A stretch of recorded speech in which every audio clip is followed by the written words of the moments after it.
Mambũra-inĩ ma mĩaka 60 ya madaraka kaunti-inĩ ya Embu, President William Ruto augĩte mbegũ iria irahandirwo mwaka ũyũ ciongererekete na kilo milioni 2 na mĩgũnda ĩrĩa ĩrarĩmwo mwaka ũyũ yongererekete na makĩria ma ĩka 200,000, maya magĩkinyanĩrio nĩ ũndũ wa thirikari kũhe arĩmi milioni 5 bataraitha ya kũrĩma. And those who step forward received their full fertilizer requirement, unlike in past seasons when the allocations were rationed. We will be having a bounty harvest because the rains have been very kind to us, Your Excellency. Riu President akiuga ikinya rĩrĩ rĩa thirikari na arĩmi nĩ rĩgũteithia kũnyihia thogora wa irio ica-inĩ ikuhĩ na ũguo kũhũthĩria a Kenya thogora wa indo cia mahũthĩro.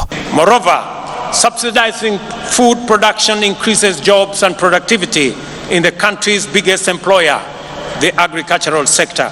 Mũtongoria wa bũrũri augĩte thirikari nĩ kwanjĩrĩria keheri ga kũhũrĩra biacara itiganĩte matũũra-inĩ ma Sagana, Thika, Njoro, Eldoret na Busia, kũrĩa maciaro ma mĩgũnda makĩria marĩa marendio nja ya bũrũri mangĩagĩrithio makĩria nĩguo mathũkũmĩre mũrĩmi kĩgĩna makĩria. To complement the one in Athi River, the one in Dongokundu and the one in Naivasha, because we believe that additional processing capacity, focusing on our exports. Public reforms, especially in the coffee, tea and dairy subsectors, are on top gear. Oho augĩte gũkinyĩria rĩu thirikari yake ĩrĩ ũnyitanĩri-inĩ na thirikari cia kaunti nĩ maraka ceceni 14 cia kũnganĩria magetha nĩguo mũrĩmi ahũthĩrwo nĩ thogora wa gũtwara indo thoko. Right here in Mashanga, we are going to build an aggregation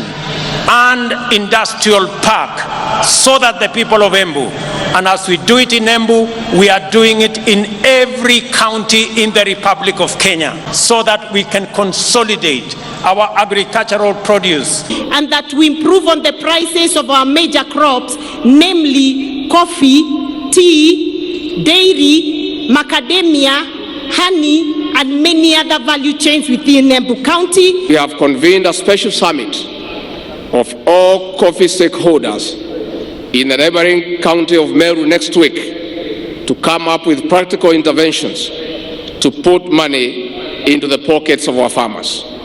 There shortly there will be another conference for tea, followed by macadamia, avocado, miraa and muguka.